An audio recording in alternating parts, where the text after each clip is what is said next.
मैं सलाह पंचायत का मुखिया हूं, विपिन कुमार राय। और वैशाली जिला में ही हमारा भाई घर आता है, हमारा पंचायत आता है। तो हम अपनी समस्या लेकर आए थे डीएम साहब के पास, जो डीएम साहब हैं इस्पाल मीना। तो इनका जो रवैया है ये अच्छा नहीं था। और जब हम अपनी समस्या लेकर आए थे पंचायत का, चूँकि पंचायत सरकार भवन बनना था, वहाँ पर अतिक्रमण किए हुए कुछ लोग हैं जमीन को, जिसको सीओ के द्वारा और वीडियो के द्वारा और एसडीओ के द्वारा खाली भी करवाया गया।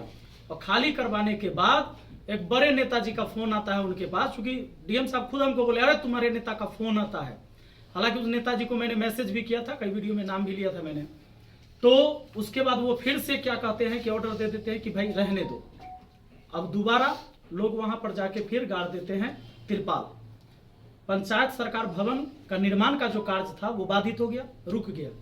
इसी के लिए मैं एक आवेदन लेकर डीएम साहब के पास आया था कि सर वो एक कार्य हो रहा था मेरे पंचायत में, वो क्यों रुक गया। तो डीएम साहब का जो तरीका था हमसे मिलने का, वो तरीका अच्छा नहीं था।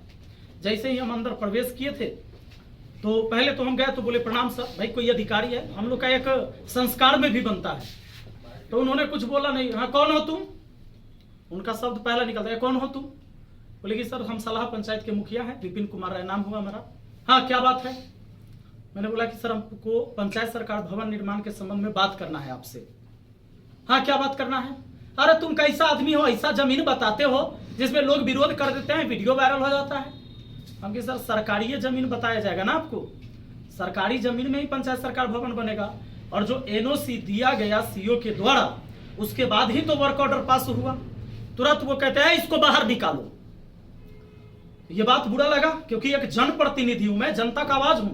अगर जनता ने मुझे वोट देकर चुना है, इसका मतलब वो अपनी आवाज बनाया है मुझे। फिर उन्होंने दोबारा मुझसे पूछा कि तुम मुखिया है कि तेरी मां मुखिया है। मैंने बोला सर मैं ही मुखिया हूं। तो फिर उसके बाद भी उन्होंने कई सारे शब्द कहे कि तुम नया नया अभी मुखिया बने हो। उन्होंने पूरे बात करते टाइम में 3 बार बोला कि अरे इसको बाहर निकालो। लेकिन मैं सैल्यूट करता हूं उन जवानों को जिन्होंने मुझे, किसी ने जबरदस्ती बाहर नहीं निकाला। और उसके बाद हम उनको बोले कि कम से कम मेरा आवेदन तो ले लीजिए सर, हम लिख के लाए हैं, पढ़ लीजिएगा। कहे कि नहीं लेंगे। हम कि काहे नहीं लीजिएगा, तो नहीं लेंगे। तो फिर हम चले आए, हम बोले कि थैंक यू, धन्यवाद। हालांकि वही आवेदन आज दोबारा मैं लेकर आया था और मैंने लोगों से आह्वान किया था कि भाई आपकी भी अगर समस्या, ये मेरी समस्या थी, अगर वैशाली जिला के किसी भी व्यक्ति का समस्या है तो अपनी अपनी समस्या लेकर पहुंचिए डीएम कार्यालय आज 11 बजे। हजारों लोग आए यहाँ पर। जब हजारों लोग आए, बहुत सारे पुलिस प्रशासन की व्यवस्था भी थी, अच्छी बात है। मैं भी चाहता था कि कानून की धज्जियां न उड़े, जो सारी चीजें हो वो संवैधानिक तरीके से हो, और व्यवस्थाएं पूरा दुरुस्त था प्रशासन की। वहां पर बहुत सारे लोग पहुंचे, सब अपना अपना आवेदन लेके। हालांकि डीएम साहब गायब हो गए। अब पता ना काहे गायब हो गए, अब तो वही जानेंगे, आप लोग जाके पूछिएगा। क्योंकि इससे पहले मुझे पता चला था, कुछ लोगों ने बताया कि वीसी हो रहा था और कहा गया कि 1:30 बजे से मिलेंगे लोगों से। बहुत सारे लोग आवेदन लेके जब गए थे तो कहे कि 1:30 बजे से मिलेंगे। तो हम भी तैयारे थे, 11 बजे न गए, हम सोचे अब 1:30 बजे जाएंगे कि डीएम साहब मिले। लेकिन डीएम साहब हो गए गायब। तो अब मिले एसडीएम साहब। उन्होंने कहा कि सर आप अपनी समस्या मुझे बताइए और आपकी समस्या का समाधान हम करेंगे, इसकी जांच होगी, कार्रवाई होगी। तो मैंने उनको अपना समस्या बताया, अपना आवेदन दिया, उन्होंने आवेदन स्वीकार किया। और जितने भी लोग आए थे मैंने अपील भी किया कि भाई आप आवेदन दीजिए, चूंकि अब डीएम साहब तो गायब हैं, डीएम साहब है नहीं, तो आप उनको आवेदन दे सकते हैं। और मैं एसडीएम साहब से फिर जानना चाहूंगा कि कितने आवेदन आए और कितने आवेदन का निपटारा हुआ। हालांकि मैंने ये भी कहा है कि ये भी आश्वासन दिया जाए आवेदन लेने के बाद कि आपके इस आवेदन के समस्या का निपटारा कब तक होगा। चाहे कोई भी व्यक्ति, या तो वो राशन कार्ड बनवाता है, तो राशन कार्ड जब बनवाने जाएगा तो आप अप्लाई करिएगा, तो ब्लॉक की स्थिति यह है कि पहले रिजेक्ट हो जाएगा फॉर्म। आप फॉर्म भरते रहिएगा, ऑनलाइन करते रहिएगा, वो रिजेक्ट होते रहेगा। लेकिन जैसे ही किसी दलाल को पकड़िएगा, 5,000 रुपया दीजिएगा, फॉर्म एक्सेप्ट हो जाता है। तो इसकी जांच होनी चाहिए। पूरे वैशाली जिला में एक सलाह पंचायत है जहां 5 केजी के 5 केजी राशन प्रति व्यक्ति मिलता है, बाकी जिला में क्यों नहीं मिलता है, यह सवाल बनता है। और आप सबको पता है, मीडिया बंधु है, आप पता लगाइए, जब डीलर के यहाँ राशन बटाता है तो आप लोग को जाना चाहिए। इसके बाद यही सारे सवाल हम उठा रहे थे, लेकिन हमारे ऊपर नोटिस निकाल दिया गया।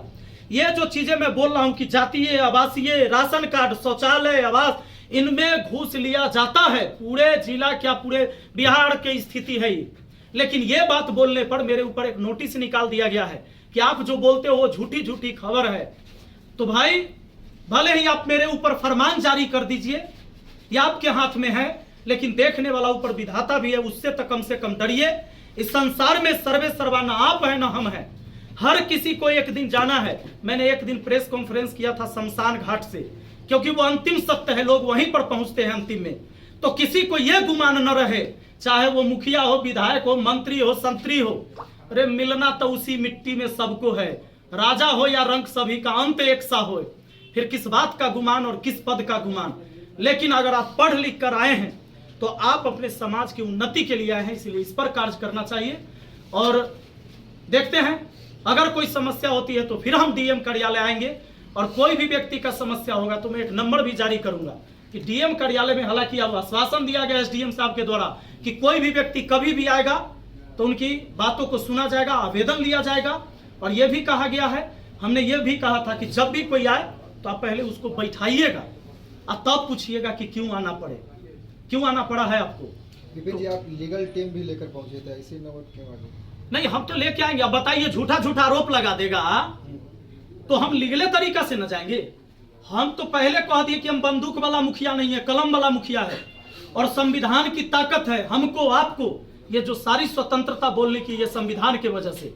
अगर ये संविधान नहीं होता तो कोई भी एससी एसटी गरीब का बच्चा आज डीएम नहीं होता और एसडीएम नहीं बनता। ये संविधान की ताकत है, और उसी ताकत की वजह से आज किसी को सैलरी मिलती है। तो हम तो गए थे भाई, हम लीगल तरीके से ही गए थे। खान सर का भी इन्वॉल्व इस मामले में हुआ था भाई। सिर्फ खान सर नहीं, जितने भी शिक्षित और समझदार लोग हैं उन सबका समर्थन था।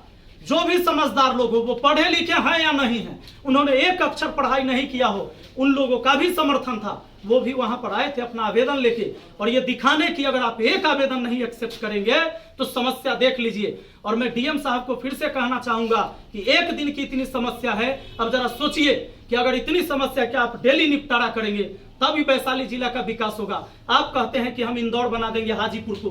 कुछ दिन पहले आपने डस्टबिन वाला सिस्टम लाया था। अभी लोहिया स्वच्छ मिशन अभियान के तहत हर पंचायत को स्वच्छ बनाना है, और डीएम साहब ने खुद कहा कि हमें इंदौर बनाना है। आप बताइए, ये जो पॉपुलेशन तो बढ़ ही रहा है, छोड़िए पोल्यूशन, जो एयर इंडेक्स क्वालिटी आप देखिए, पटना से बेकार हो गया हाजीपुर का, कैसे आप इंदौर बना दीजिएगा? क्या मॉडल है आपका? इस पर बात करना चाहिए। आवेदन पर कार्रवाई करनी होती तो फिर आगे क्या रुक हो गया? तो फिर आगे के बात होगा, फिर जी बड़ा आंदोलन होगा।